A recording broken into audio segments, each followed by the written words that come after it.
자, 우리는 작년에 이어 올 한 해를 시작한다고 해서 모든 것이 온전하거나 완전한 상태로 시작되는 것은 절대 아닐 것입니다. 우리는 어떤 부분에 있어서 이거는 깔끔하게 정리됐으면 하고, 어떤 것은 부족한데 채워졌으면 하고, 어떤 것은 사람 관계에 있어서 불편하지만 좀 더 좋은 관계가 됐으면 하고, 또 어떤 사람은 아프지 않았으면 좋고, 또 어떤 것은 끊어졌으면 하는 게 있고, 어떤 것은 이어졌으면 하는 것들이 분명히 있을 겁니다.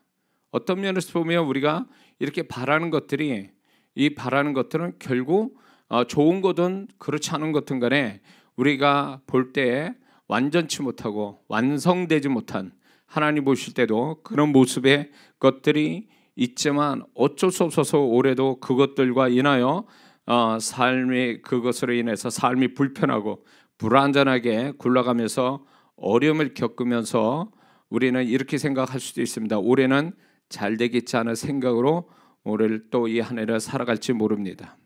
그러나 믿는 자들은 세상 사람과 다른 것이 세상 사람도 희망상으로 살아갑니다. 어제보다 오늘이 더 낫고 작년보다 올해가 더 낫기를 바라고 이 한 해를 살아갈 겁니다. 그런데 그들보다 더 강력한 바라며 살아가는 사람이 믿는 자라는 것입니다. 왜? 우리는 하나님이 살아계시고 그분은 좋으신 분이고, 우리는 시간이 흐를수록 그분은 우리한테 더 좋은 걸 주시기 원하시는 하나님이시기 때문에 그 하나님을 바라는데 세상 사람처럼 돼도 고만 안 돼도 고만인 희망상으로 가는 게 아니라 우리는 믿음으로 산다라는 것입니다. 믿음으로 살 때 하나님은 그 믿음이 하나님을 기쁘시게 하고 그 믿음으로 인하여 하나님이 역사해 가신다는 것입니다. 그러므로 예수 믿는 사람이 아무리 열심으로 지혜롭게 자기 힘으로 살아간다 할지라도 믿음을 가지고 살아가는 사람은 이길 수 없다라는 것입니다. 예수 믿는 사람이 열심 가지고 지혜롭게 사는 거 먼저 돼야 될 게 뭐냐면 하나님에 대한 절대적 믿음, 긍정적 믿음, 그 하나님에 대한 믿음과 또 그 하나님 때문에 장래가 하나님의 손길로 더 잘 된다는 믿음이 전제되지 않는 한 믿는 자가 자기 힘과 열심과 그런 걸로만 살아간다면 그것만큼 불쌍한 믿는 자는 없다라는 것입니다. 그러므로 우리가 이 한 해를 살아가면서 살아봐서 하는 게 아니고, 우리는 살아봐서 이 한 해가 어떻다라는 걸 아는 사람이 아니라 내가 이 시작점에서 믿음을 가지고 살아서 내 믿음이 환경을 바꾸고, 지금 그렇지 않은 환경이라도 그렇지 않은 모든 상황이라도 내 믿음으로 다 바꿔놓고 내 이 한 해 맞춰질 때는 내 믿음으로 완전히 바꿔놨다라고, 이 믿음을 축복하시고 보증하시고 지지하신 하나님을 찬양하는, 감사하는 이 하나가 되어야 될 줄 믿습니다.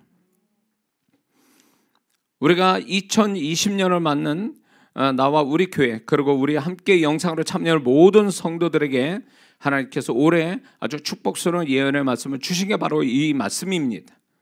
우리는 이렇게 우리의 신앙이 과거와 더 다르게 진전되고 업그레이드 되는 그런 신앙, 더 확실하고 경험이 되는 신앙으로 발전해 가야 되는데, 그 중에 하나가 뭐냐면, 제가 늘 우리 교회 주보에 나오면, 교회 주보에 보면 두 가지 교회 구호라는 게 나와요.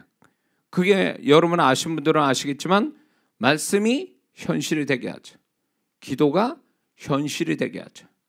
저는 제 신앙이에요. 이게 신앙 고백이고 우리 교회의 구호고 우리 성도들에게 이 고백대로 이루어지기를 바라는 목사의 마음이 거기 있는 겁니다.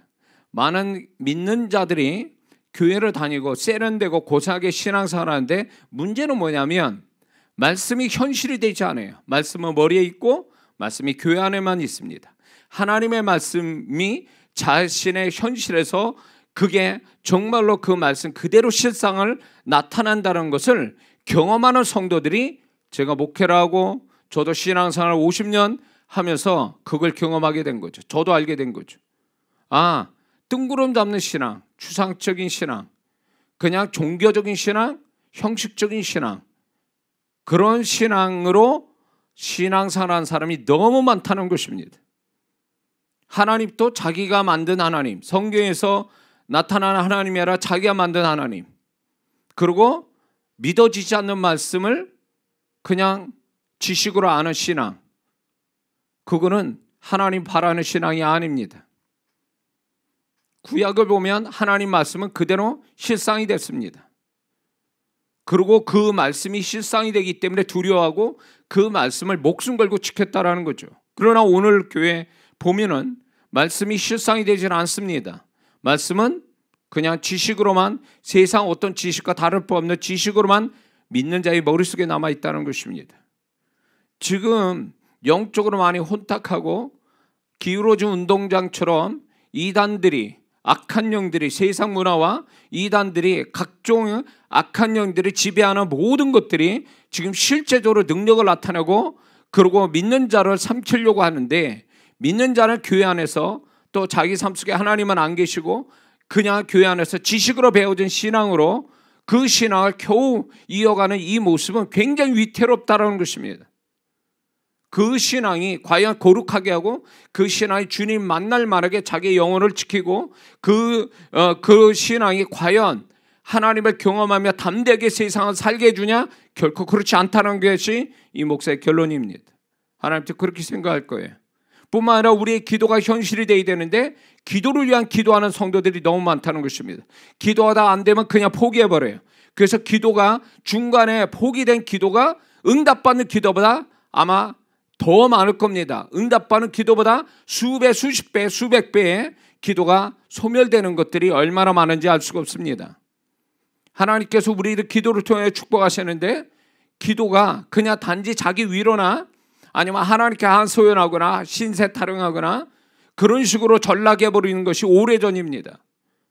우리는 두 가지가, 믿는 자는 이 한 해 살아가면서 저와 여러분들이 결단해야 될 게 뭐냐면, 하나님, 내가 이 안에 살아가면서 하나님의 말씀과 기도가 현실이 되고 실상이 돼서 이것을 무수히 많이 간증하겠다라는 결단을 가지고 이 한 해를 시작해야 될 줄 믿습니다.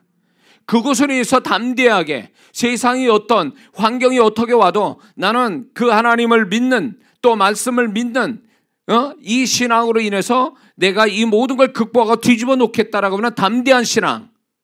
여호수아 갈렙같이 가나안의 족속이 7족속이 있다 할지라도 그건 아무것도 아닙니다. 하나님이 약속했고 하나님이 우리와 함께 하시기 때문에 그 모든 것들은 이제 사라질 겁니다. 이런 신앙으로 간증을 하는 성도들이 저와 여러분이 되어야 될 줄 믿습니다. 하나님이 내게 관계된 것을 완전케 하신다라는 이 말씀을 좀 더 원어적으로 좀 더 자세히 풀어보면 이렇게 말씀이 되는 겁니다. 나와 관계된 재정, 일, 사람, 계획들과 나의 관계된 모든 것을 하나님의 나를 위하여 완성시킬 것이다. 완성시킬 것입니다. 라는 뜻이에요, 사실은. 그러니까 우리 하나님은 막연하게 우리의 영적인 것만 다루시는 게 아니라 그분이 우리의 모든 것들을 다, 영육의 모든 걸 다스려서 완성시키겠다라고 하는 하나님의 의지를 다윗은 알고 고백하고 있는 겁니다. 어느 해보다 우리는 이 예언의 말씀은 더욱 강하게 역사하셔서 우리 교회와 이 말씀을 믿고 기대하는 성도들, 가정 일터에서 이 말씀의 실상을 올해 풍성하게 보게 될 것을 믿습니다. 다윗의 이 고백의 배경은, 이거는 다윗이 고백했는데 다윗의 이 고백의 배경은 결코 그동안 항상 즐겁고 평안한 가운데 완전케 될 것이라고 고백한 것이 아님을 그 앞절 7절에서 이렇게 다윗은 고백을 합니다. 내가 환난 중에 다닐지라도 주께서 나를 살아나게 하시고 주의 손을 펴사 내 원수의 노를 막으시며 주의 오른손이 나를 구원하시리이다. 이것은 무슨 얘기냐면, 다윗이 이 고백을 할 때 항상 지난 날의 시간들이 편안한 날이 아니었고 오히려 반대적 날이 있어 왔다라는 것을 고백하고 있는 거죠. 다윗은 하나님이 자신의 존재와 삶과 신앙을 완성시켜 나가실 때에 지난날 그는 엄청난 고난이 있었음을 고백하고 있는 것입니다. 역설적이지만 고난이 있었기에 그는 다 하나님의 계획대로 완전하고 완성되어가는 존재와 삶과 신앙이 되어졌던 것입니다. 그래서 우리가 작년에 어려움을 겪거나 올해 또 예상치 못하고 원치 않았던 고난이 오거든 우리는 이렇게 생각해야 됩니다. 그것 때문에 하나님이 나를 더욱더 나의 관계된 것을 완전케 완성시킬 것이라는 이 신앙 고백을 가지고 살아간다면 그 사람이 바로 다윗의 신앙을 가진 사람인 줄 믿습니다. 다윗이 이 고백을 할 때 이미 그는 이 고백하는 당시에는 그는 이미 이스라엘의 통합 왕이 되고 나라가 힘을 얻어서 주변 나라들을 평정하고 완전하게 안전하게 되어질 때에 이 고백을 한 겁니다. 그러나 그는 지난날 위태롭던 지난날을 생각할 때 지금의 상황이 자기의 노력이 아니고 자기 열심으로만 되어진 것이 아니고 오직 하나님이 지난날에 부족하고 불안하고 불안전했던 위협적이었던 속에서도 자신과 관계된 모든 것을 그분의 뜻대로 완성시켜 주시는 분은 하나님이었다라는 것을 이렇게 고백하는 거예요. 많은 사람들이 얕은 신앙을 가지고 하나님을 모르는 믿는 자들은 지난날 잘 살아오면 자기가 잘나서 자기가 안전하게 지혜롭게 살아왔기 때문에 잘됐다라고 생각하면서 자기 영광을 취하는 성도들이 많습니다. 그러니까 시간의 끝에 가서도 하나님께 감사할 게 없는 거예요. 감사한데 인색한 거예요. 왜 내가 잘 살아왔으니까 나 혼자서. 내가 지금까지 알아서 잘 살아왔는데 뭘 감사하냐는 거예요. 응? 이런 사람이 얼마나 위험한 사람인지 알 수가 없습니다.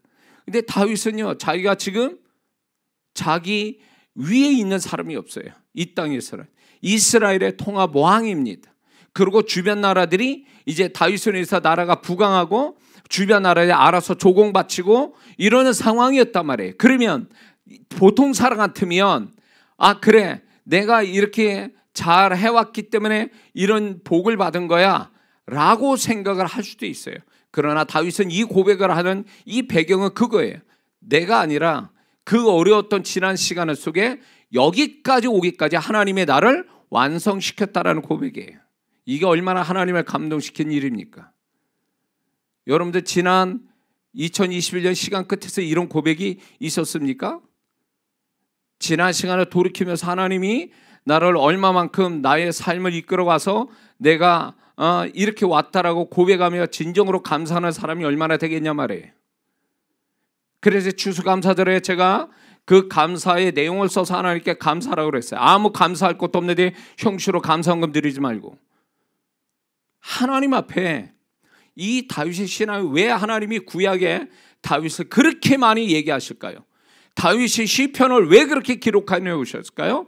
그거를 한마디로 말하면 하나님이 저 다윗은 내 마음을 안다라는 거예요. 그런 뜻이에요. 그가 내 마음에 합한 자라는 건 다윗은 내 마음을 아는 자라 그랬어요. 그 얘기예요. 하나님이 자기를 어떻게 이끌어왔는지 다윗은 그 하나님을 대변하고 있었던 그 하나님 마음을 대변하는 그것이 시편이었단 말이에요. 그러니까 본인이 지금 절대적 왕이 됐음에도 불구하고 지난날에 지금 여기까지 오기까지에 자기의 노력이 아니라 자기가 죽음의 어떤 위기에서도 그렇게 살아왔음에도 불구하고 군인으로서 그럼에도 불구하고 하나님의 나를 여기까지 완성시켜 왔다라고 고백하는 거예요. 그러니까 하나님이 그를 세우시는 거예요. 그러니까 그를 못 이기는 거예요. 누구도. 그러니까 그 다윗을 존귀히 여기시는 거예요. 근데 제가 목사로서 이렇게 보면은 시작은 하나님께 열심히 합니다. 근데 끝에 가서 보면 흐지부지. 하나님 또 없어요. 자기만 있어요. 자기 영광만 있어요. 자기 열심만 있어요. 자기 지혜만 있어요. 그러니까 하나님께 감사할 게 아무것도 없는 거예요. 감사한데 인색한 거예요. 그러니까. 그러면 그 하나님이 정말 그런 사람한테 그 다음을 연결시킬까요? 그 다음에 하나님이 그를 세워갈까요? 절대 그렇지 않습니다. 그렇지 않아요. 사울왕이 거저 왕이 됐잖아요. 하나님이 일방적으로 왕을 세워줬고 그 왕이 됐잖아요. 왕이 됐지만 사울왕은 어떻게 했습니까? 왕의 특권에 취하여서 하나님 앞에 겸손하지 못하고 감사하지 못하고 오히려 더 건방지게 나오다가 버림당하잖아요. 우리가 그렇게 되면 안 되는 거예요. 구약은 오늘 살아가는 우리에게 실제적 사건으로 우리에게 경고하시는 거예요. 그러므로 오늘 우리가 2022년 시작하는 이때에 시작을 우리가 잘 하는 거 좋습니다. 그러나 정말 우리가 다윗같이 정말 하나님의 나라를 축복할 때 2022년 끝에 가서 잘 됐을 때 정말 다윗 같은 고백을 우리가 하겠느냐는 거예요. 형식으로 할지 몰라도 형식으로 하나님 기뻐하지 않거든요. 마음속에 깊은 곳에서 하나님을 향한 정말로 진정한 나를 여기까지 이끌고 나를 완성시킨 분은 하나님이라고 정말로 그렇게 고백하는 신앙이 우리가 될 수 있겠냐는 거예요. 그 결단을 하고 시작해야 하나님의 이 다윗의 고백이 나의 고백이 되어진다는 것입니다. 믿습니까?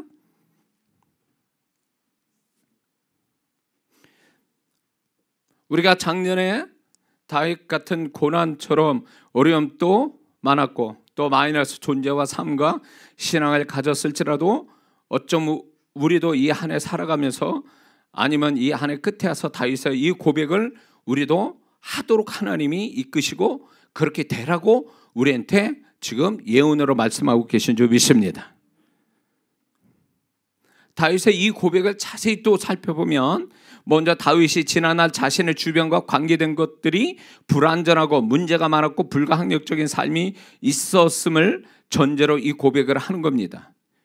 그리고 다윗은 그런 모습이 결코 하나님의 온전한 뜻이 아님을 확신하고 모든 것이 완전하게 될 것을 소망하며 살았음을 고백하는 것입니다.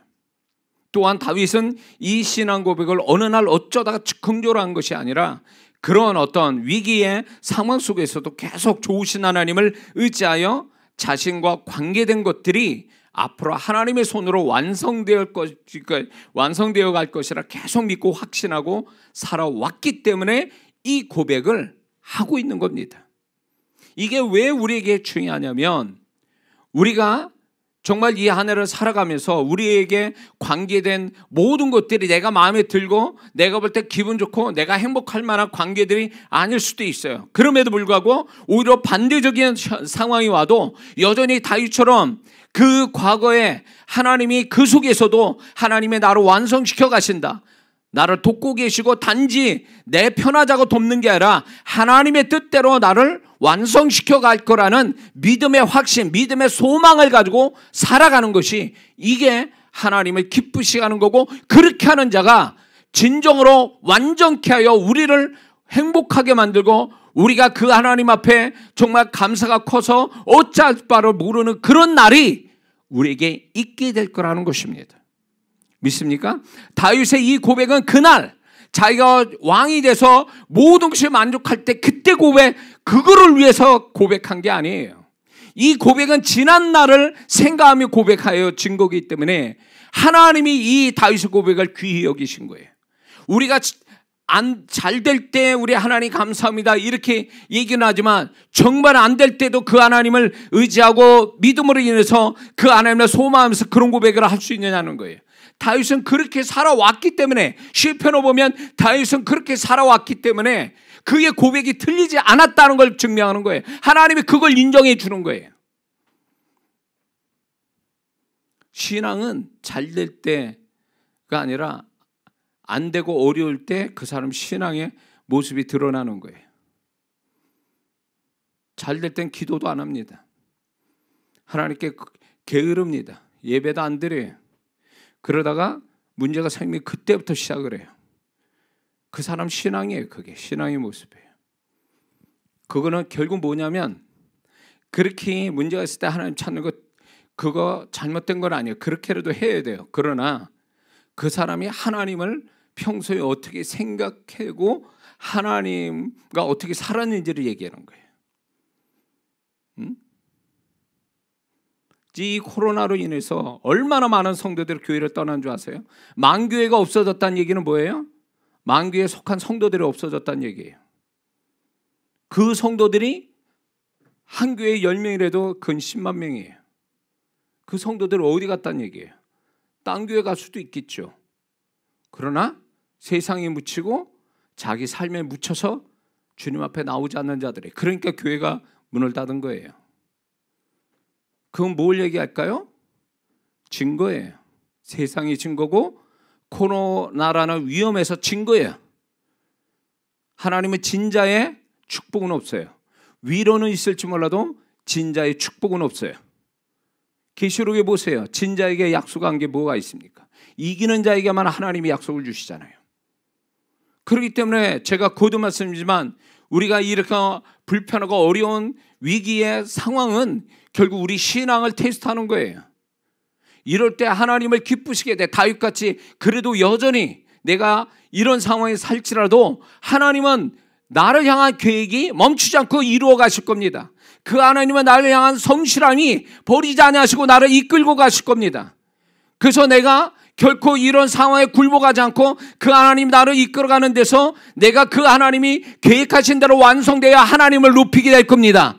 이게 다윗의 신앙이에요. 이게 우리가 이 신앙을 가지고 살아가야 되는 거예요.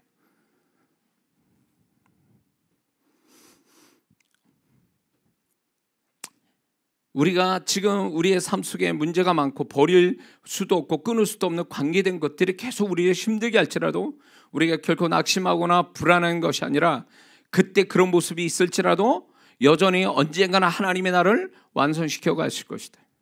내가 죽지 않으면 죽는다 할지라도 나는 천국에 갈 것이고 죽지 않는다 할지라도 죽이지 않으신다면 하나님은 나에 대한 계획을 멈추지 않고 나를 이끌어 가실 것이다. 다윗은 정말 죽음의 현장에서 얼마나 많이 있었던 사람입니까? 그때 사람이 어떻게 될 것 같습니까? 그런 상황에서 사람이 정말로 어떤 생각을 하겠냐 말이에요.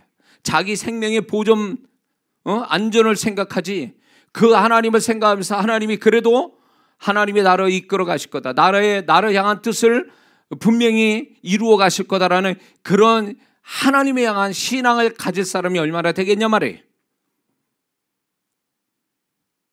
다윗은 그런 사람이었기 때문에 하나님은 그의 말도 하나님이 놓치지 않고 기록해 놓으신 거죠. 우리가 다윗의 고백을 자세히 보면 두 번째는 다윗의 이 고백에서 다윗은 단지 하나님이 나의 관계된 것을 완성시킬 것이라고 고백한 게 아니라 강조하는 게 있어요. 나를 위하여 하나님이 완성시킬 것이다 라고 특별하게 강조하고 있습니다. 이 다윗의 시편 57편 2절을 보면 또 이 동일한 말씀이 나와요. 나를 지극히 높으신 하나님께 부르짖으며 내가 지극히 높으신 하나님께 부르짖으며 곧 나를 위하여 모든 것을 이루시는 하나님께로다. 이거를 얼뜻 보면요, 다윗이 굉장히 이기적이고 자기 중심적이고 자기 도취적이고 굉장히 뭔가 이렇게 신앙이 좀 이렇게 잘못된 사람처럼 비춰질 수 있어요. 그러나 결코 그런 뜻이 아닙니다. 이것은 이 다윗의 이 고백의 뜻은 두 가지가 있는데, 하나는 다윗은 하나님이 자신의 어려운 상황에 놓여 있어도 사망의 음침한 골짜기를 가더라도 하나님이 다 자기를 위하여 그런 것이라고 확신하는 말이에요. 믿습니까? 두 번째는 다윗은 자신의 인생 속에 자기와 관계된 어떤 힘 있는 사람이 자신의 삶의 주인공이 아니라, 또한 자신을 이기는 환경이 주인공이나 주인이 아니라 자신의 인생에서는 다윗 자신을 하나님이 주인공으로 여기신다라는 확신 속에 이 고백을 한 거예요. 무슨 말인지 이해가 됐어요? 아무리 자기보다 뛰어난 자기를 삼킬 수 있는 그 무엇이 있다 할지라도 그 사람 그 환경이 나의 주인이고 나는 그 밑에 깔려있는 종이라고 생각하는 게 아니에요. 이 말은 자기가 지난 날을 돌이켜볼 때 하나님은 내가 비록 죽을 수도 있는 그런 연약한 자라도 다 하나님께서 나를 주인공 삼아서 나를 여기까지 이끌어 오신, 나를 귀하게 여기신 하나님이라는 신앙 고백이에요. 그래서 나를 위하라는 이 단어를 쓴 거예요. 그러나 오늘날 많은 성도들이 그렇게 삽니까? 자기가 잘날 때는 자기를 위한다라고 생각하지만 정말 누군가가 내 위에 사람이 있고 나를 괴롭히고 나보다 힘이 있는 사람이 있고 내가 어떻게 할 수 없는 환경이 나를 뒤집어 놓을 때 과연 그 속에서도 내가 주인공이라는 말을 할 수 있느냐 말이에요. 그런 말을 할 수 있는 사람이면 그 사람은 정말 다윗의 신앙을 가진 사람이에요. 하나님은 그걸 원하는 거예요. 다윗은 미친 척하고 죽은 척 해야 되는 상황도 있었어요. 그럼에도 다윗은 그 심령 속에 뭐가 있었냐면, 그래도 여전히 하나님은 나를 위한 거고, 나를 내 인생에 내가 주인공이라고 하나님 앞에 확신을 가지고 살았다, 그 얘기예요. 비록 몸은 미친 척 해야 되고 죽은 척 해야 되는 그런 상황에도 그 사람 마음은 아니었다라는 걸 얘기하는 거예요. 이게 우리의 신앙이 굉장히 중요한 거예요. 이게 얼마나 우리를 프라이드, 담대하게 만들고 우리를 스스로 자존감을 높이는, 영적 자존감을 갖게 하는 것인지 알 수가 없어요. 근데 이 신앙이 안 되니까 조금만 잘 되면 자기가 잘나서 자기가 주인공이라고 생각하고, 안 되면 내가 종같이, 내가 거기 밑에 깔려는 환경과 사람에 깔린 불쌍한 사람이라고 생각해요. 그러니까 하나님께 그렇게 하소해요. 하나님, 나 불쌍한 사람입니다. 잘 됐다는 하나님, 내가 잘나서 잘된 걸로 그렇게 드러나고, 이건 신앙이 잘못된 거예요. 하나님이 이 다윗을 나를 위하여 하나님 완성시킨다는, 이거로 하나님이 기록해 놓으신 이유가 뭘까요? 다윗이 나쁜 뜻으로 이렇게 말한 게 아니라, 다윗은 정말로 나를 위한다는 이 단어 속에 다윗의 그 심정을 하나님이 알고 있었기 때문에 기록해 놓으신 거예요. 지금 이 얘기를 다 나를 위한 거고, 내가 아무리 아무것도 아니더라도 하나님은 나를 내 인생의 주인공으로 여기시고 있다는 거예요. 이게 영적 자존감을 갖게 하는 거예요.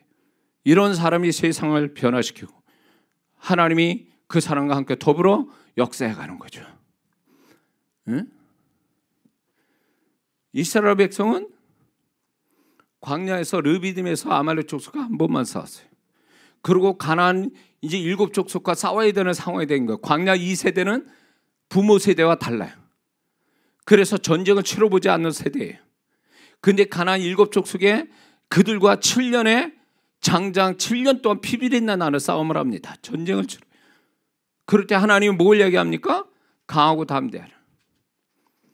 강하고 담대하라. 내가 너와 함께 있고 네가 율법을 지키면 너로 형통케 할 거야. 그러면서 계속 광야 2세대의 영적 자존감, 영적 프라이드를 갖게 만드시는 거예요. 하나님께서. 그걸 가지고 그들은 들어간 거예요.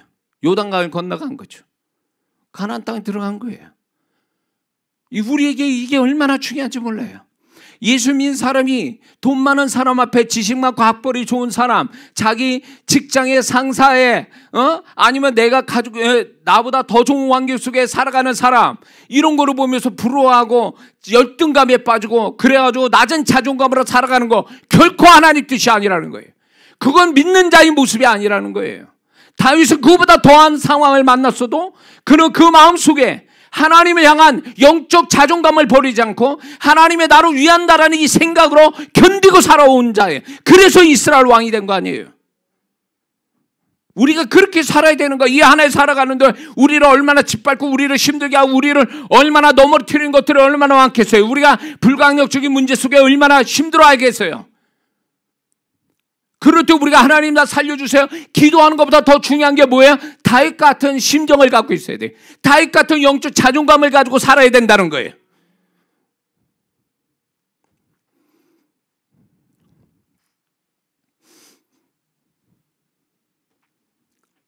이 다윗의 고백을 자세히 살펴보면 세 번째는요, 다윗의 이 고백은 자기를 위한 하나님의 계획이 완성되기를 다윗 자신보다 하나님이 더 바라신다는 것을 다윗은 알고 이 고백을 한 거예요.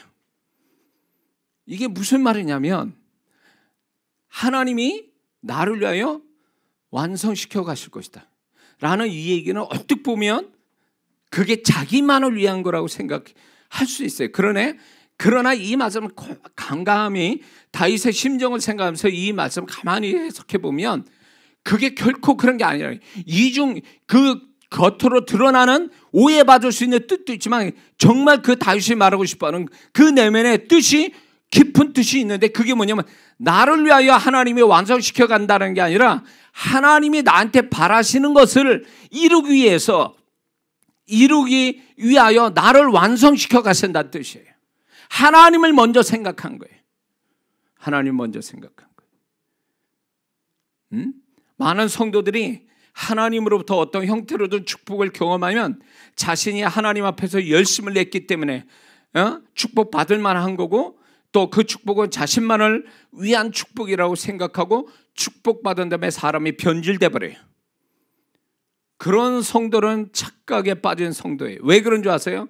하나님이 우리를 축복하신다는 건 나를 위한 게 아니라 하나님의 계획, 나를 향하신 하나님의 계획과 뜻과 하나님이 원하시는 것들을 먼저 이루어서 영광을 받으시기 위해서 우리를 축복하시는 거지, 내가 먼저가 아니라는 거예요. 그러니까 딴짓거리 하는 거예요. 축복받은 다음에. 그 축복을 받은 다음에 하나님의 그 축복을 통한 하나님의 뜻을 이루어 드려야 될 책임이 있는 거예요. 축복받은 자는요.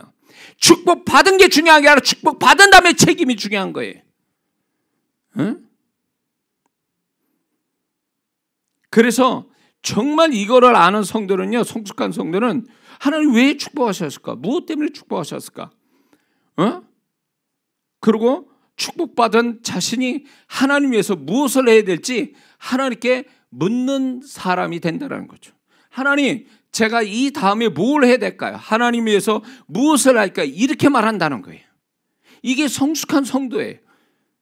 거저 축복은 아무 생각 없이 우리한테 축복하신 하나님은 아니에요. 내가 잘했기 때문에 하나님이 축복을 단순히 주고 끝내시는 하나님이 아니라 그 축복에 담겨진 그분의 메시지, 그분의 뜻을 알고 그분을 위해서 수고하는 거, 그 다음이 돼야, 그 축복에 대한 책임을 질 줄 알아야 하나님이 그 다음 축복으로 연결해 가는 거예요.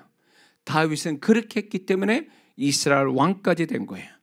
이스라엘 땅의 목동으로 살았던 다윗이 이스라엘 왕이 될 때까지 13년의 그 10몇 년간의 세월이, 그 다윗은 이런 식으로 하나님께 인정받아 갔다는 거예요. 이게 우리가 가져야 할, 올 한 해 우리가 가져야 될 모습인 줄 믿습니다. 축복을 받았다고 자랑하고 거기에 취하여서 하나님 뜻도 모르고 게으른다면 그 축복은 일회용으로 끝나는 거예요. 단회적으로 끝나요. 왜? 그는 축복받을 책임이 없는 사람, 축복에 대한 책임을 질 줄 모르는 사람이기 때문에, 축복받은 다음에 하나님의 뜻을 헤아려 보지 못하는 자이기 때문에 그 다음 축복은 끊어지는 거예요. 지금 이 말씀을 그냥 흘겨두지 마세요. 제가 사역하면서 수많은 성도 만나면서 또 제 개인의 삶도 그렇고 거기서 결론으로 얻어진 것들이에요. 근데 다윗은 알고 있었던 거죠. 네 번째, 다윗의 시편 이 고백을 가만히 들여다보면 하나님이 나의 관계된 것을 완전케 하신다는 것은 나라는 존재를 먼저 완성시키겠다라는 것을 전제로 하고 말씀하실 거예요. 그러니까 나의 관계된 것을 완전케 하신다는 것을 우리가 잘못 생각하면 나라는 존재는 빼고 나하고 관계된 것만 하나님이 뭔가 작업을 하실 거다라고 생각하는 것은 착각이라는 거예요. 왜?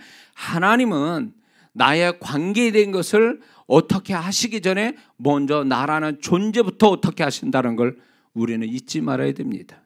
많은 성도들이 하나님 앞에 신앙사로 기도하는데도 나는 빼놓고 문제만 가지고 기도해요. 그 사람은 기도의 핵심을 빠진 거예요.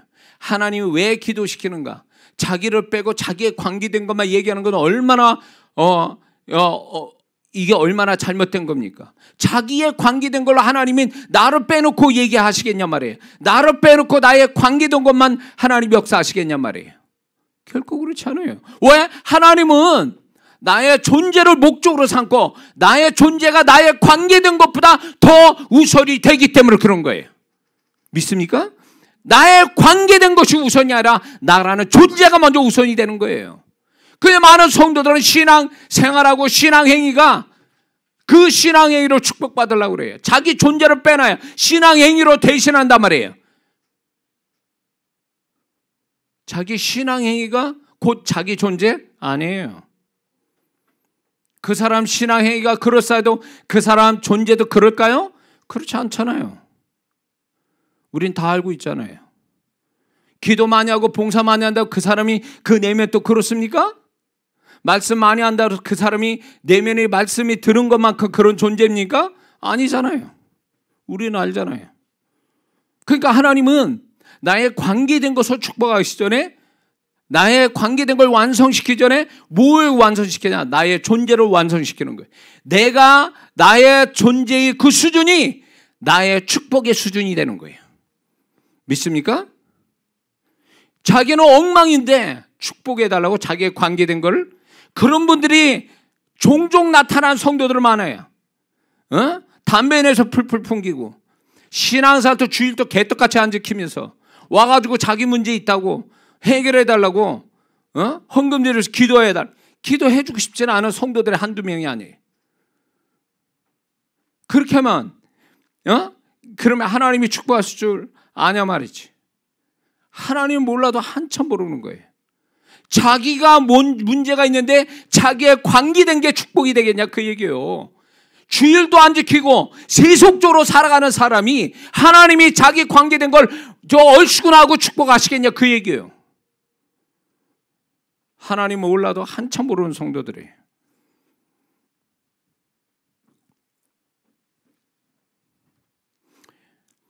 하나님이 이 안에 나의 존재와 신앙을 좀 더 깊게 세밀하게 엄격하게 다루실지 모릅니다. 왜냐하면 이게 되어야 그의 관계된 것이 완전케 되게 하신 하나님의 계획이 성취되기 때문에 그렇습니다.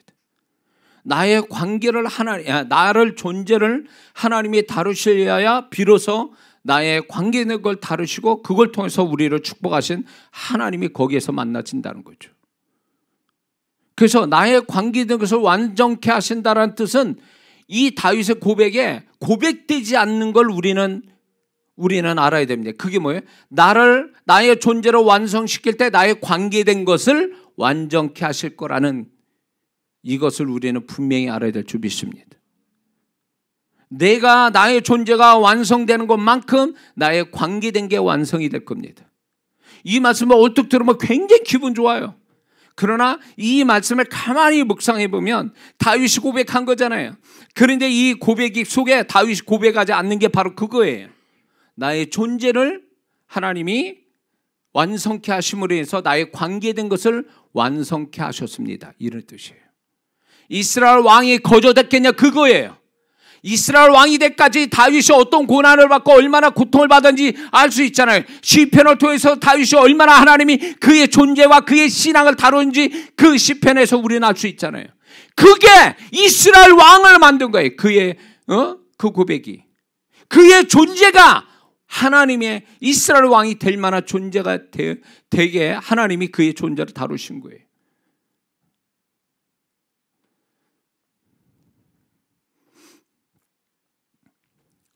왜 하나님은 우리와 우리 존재와 우리의 관계된 것을 완전케 하실까요? 첫 번째는 그거는 하나님이 완전하신 분이기 때문에 그래요. 그래서 그의 자녀된 우리도 완전케 하시려고 하는 거예요.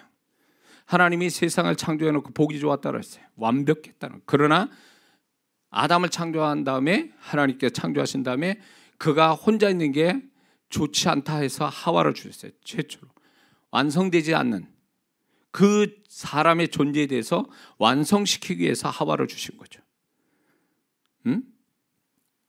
그리고 더 나가서 예수님을 십자가에서 못 박아 죽이신 하나님 뜻은 뭡니까? 구약의 제사 가지고는 이스라엘 외에는 구원받을 족속이 없고 그 구약의 제사 가지고는 인류를 구원치 못하니까 구약의 제사는 온전한 구원의 반토막밖에 안 되니까 예수님을 통해서 완전한 우리 인류의 구원을 주시기 위해서 하나님이 아들 예수 그리스도를 십자가에 못 박아 죽이신 거예요. 그만큼 하나님은 완전한 걸 기뻐하신다는 거예요.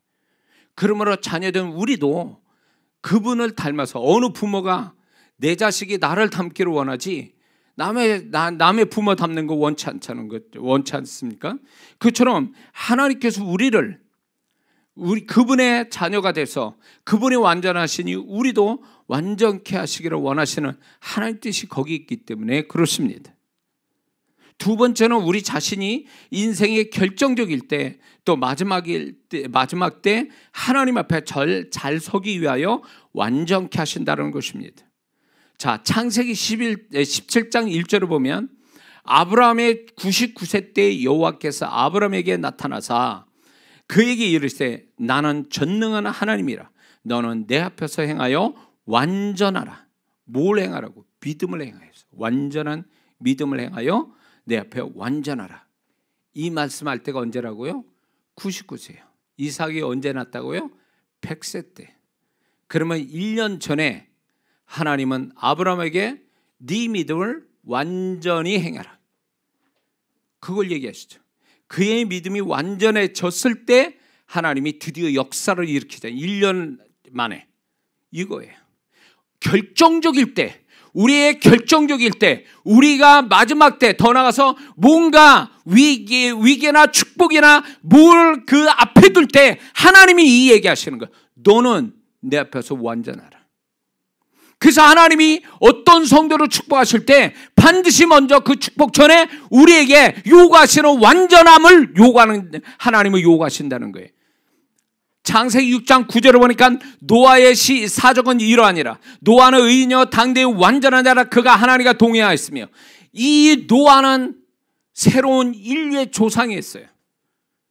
물로 심판하는 이 세상에 이 노아는 새로운 인류의 조상이 됐어요. 이 영광을 얻게 됐어요. 근데 하나님께서 이 노아를 선택하는 게 뭐예요? 당대의 의인이여 하나님과 동행했다라는 완전한 하나님의 사람이었다는 걸 얘기하는 거예요. 그런 사람이었기 때문에 하나님이 그에게 이 영광과 축복을 주신 거예요. 데살로니가전서 5장 23절에 평강의 하나님이 친히 너희를 온전히 거룩하게 하시고 또 너희의 온 영과 혼과 몸이 우리 주 예수 그리스도로 강림할 때 하실 때에 흠없게 보존되기를 원하노라. 우리가 하나님께서 우리를 이 땅에서 끝났어 너희 이제 내게 와 라고 할 때 하나님이 그 전에 하신 일을 뭔지 아세요? 너의 존재와 신앙이 내 앞에서 완전하라. 그런 상태에서 우리를 데려가기를 원하시는 거예요. 저희 아버님을 봐도 그렇고 우리 어머니를 봐도 그래요.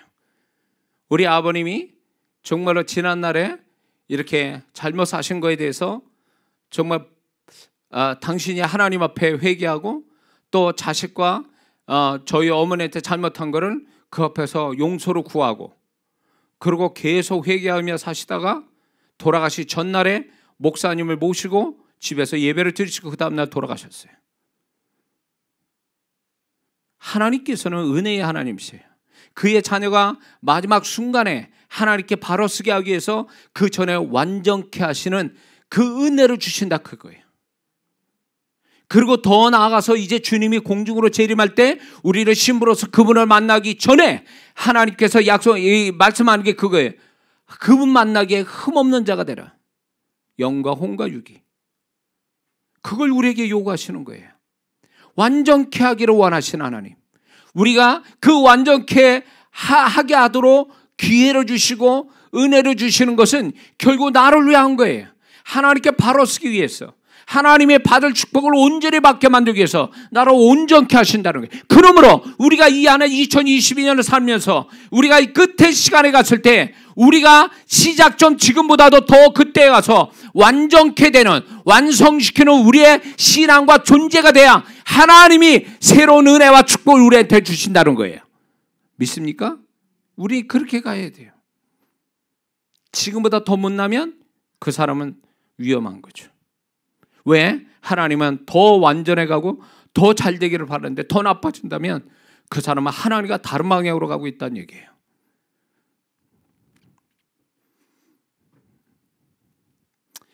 그렇다면 이 말씀으로 정리를 할 텐데 마지막으로 하나님이 이 한 해 우리를 완전케 완성케 우리를 이루어 가실 때에 우리가 해야 될 태도는 과연 무엇일까요? 우리는 세 가지를 좀 기억해 둘 필요가 있습니다. 첫 번째는 이대로 좋사오니라는 생각을 버려야 됩니다. 이 얘기는 뭐냐면 이렇게 고인물처럼 산다 그 얘기죠. 바쁘게 살아요. 그러나 그게 흘러가는 물인지 고인물인지 우리는 생각해 봐야 됩니다. 내 삶이 내 존재가 지금 고인물인지 흘러가는 물인지. 이대로 조사원이 뭐예요? 변질될 수 있는 고인물이에요. 그런 사람한테는 완전케 하시고 완성케 하시는 하나님의 계획이 이루어지질 않아요. 그래서 하나님께서 우리를 완전케 하시고 완성시킨다. 우리의 관계된 것, 우리 존재로부터 우리의 관계를 완성시켜 간다는 얘기가 뭐예요? 우리를 끊임없이 우리에게 일하신다는 뜻이에요.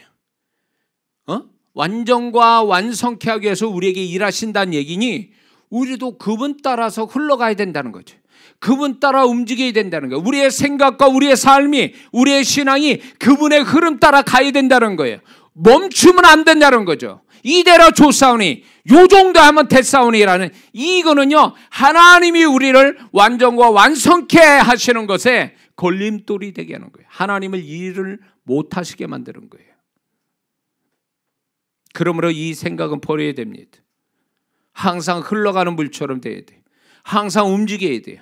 항상 뭔가 새로워지기 위해서 힘써야 됩니다. 하나님께 뭔가 계속 움직여 가야 돼요. 조금씩 조금씩 더 전진해 가야 됩니다. 그게 움직이는 거예요. 그래야 하나님 또 온전하고 완전케 완성시키는 하나님의 일이 우리한테 계속 진행이 되는 줄 믿습니다. 두 번째는 하나님이 나라는 존재와 신앙을 시작해서 삶의 모든 관계된 것을 완전케 하시기 위해서 기분 좋게 완전케 하시는 것도 있을 수 있어요. 그러나 완전케 하시기 위해서 어쩌면 하나님이 우리를 다윗처럼 고통 가운데 완전케 하실지도 모릅니다. 우리가 힘들고 어려운 가운데 우리를 완성시켜가는 하나님의 작업이 그 속에 있을 수도 있다는 거예요. 그럼에도 불구하고 그럴 때라도 좋으신 하나님을 믿고 참고 견디는 사람, 소망을 더욱 갖는 자가 돼야 된다라는 사실입니다. 조각가가 돌로 조각을 하기 위해서 큰 덩어리에 돌을 가져와서 자기 작업실에서 이제 작업을 합니다. 그렇다면 이 그냥 이렇게 아무렇게도 생기지 않는 뭔가 그냥 바위돌 같은 그 돌을 가져와서 작업실에서 조각가가 작업을 할 때에 돌의 입장에서는 어떻겠습니까? 조각가가 어떻게 하겠습니까? 깨겠죠. 정으로 쪼겠죠. 그리고 다듬고 여러 작업을 하겠죠. 그렇다면 돌이 생명이 있는 거라면, 생각이 있는 거라면, 예를 들어서 무슨 생각을 할까요? 조각가, 나는 멀쩡하게 가만히 있는데 데리고 와가지고 뭐 깨고 부시고 쪼고 다듬 때에 이 돌의 입장에서 얼마나 고통스럽겠냐고, 얼마나 어처구니없고 얼마나 이해가 안 되는 일이겠냐 말이에요. 그런데 그 조각가의 수고와 그 돌이 고통을 받는 가운데 있을 때 끝은 뭡니까? 아름다운, 별거 아닌 돌이 아름다운 작품이 돼서 수천만 원, 수억, 수십억짜리의 작품으로 되어질 때 그 영광은 조각값만 받는 게 아니라 그 돌도 영광을 받는 거죠. 그래서 보호받잖아요. 지극히 보호받잖아요. 똑같아요. 하나님이 우리를 그냥 가만히 있는데 기분 좋게 우리를 완전케 하시는 게 아니라는 거죠. 하나님이 우리를 조각가의 돌처럼 우리를 깨고 부시고 쪼고 이렇게 다듬는 작업을 우리 삶 속에 있을 수도 있어요. 그럴 때 우리는 하나님이 답을 안 주시더라도 그까지 견디고 소망하고 살아갈 줄 아는 신앙의 하나님을 진정으로 신뢰하는 자요, 그런 자가 나중에 이 해 끝에 가서 그 조각가와 돌이 같이 영광을 얻듯이 하나님과 우리가 같이 영광을 얻게 될 줄 믿습니다. 세 번째는 어떤 상황, 어떤 사건을 만나든 모든 것이 하나님이 나를 위한 것이고 내가 주인공 되게 하셨다는 것을 잊지 말아야 됩니다. 다윗의 신앙이에요. 내가 아무리 밑에 깔리는 사람이고 환경에 열악하고 우리가 굉장히 힘든 삶을 살더라도 영적 자존감을 버리지 말라는 것입니다. 영적 자존심을 버려서는 안 된다라는 것입니다. 다윗같이 그런 상황이라도 내가 내 삶의 주인공이야, 하나님이 나를 그렇게 만드셨어. 그리고 이 모든 것들이 나를 위하여 그렇게 하시는 거야. 믿음으로 그렇게 우리가 생각할 때에 하나님이 틀리지 않았다는 것을 후에 우리에게 나타내 줄 줄 믿습니다. 그런 가운데 하나님의 계획과 하나님의 뜻이 우리에게서 성취되어지는 것입니다. 그러므로 오늘 우리 한 해는 우리가 무슨 일 만날지 모르고 출발을 합니다. 그러나 우리는 이 말씀을 붙들고 이 신앙으로 이 믿음으로 살 때에 그것이 틀리지 않았다는 것을 하나님이 다윗에게 증명하셨던 그 다윗의 신앙을 하나님이 우리에게도 다윗의 신앙을 가진 우리에게 틀리지 않았다는 것을 축복으로 증명시킬 줄 믿습니다. 기도하겠습니다.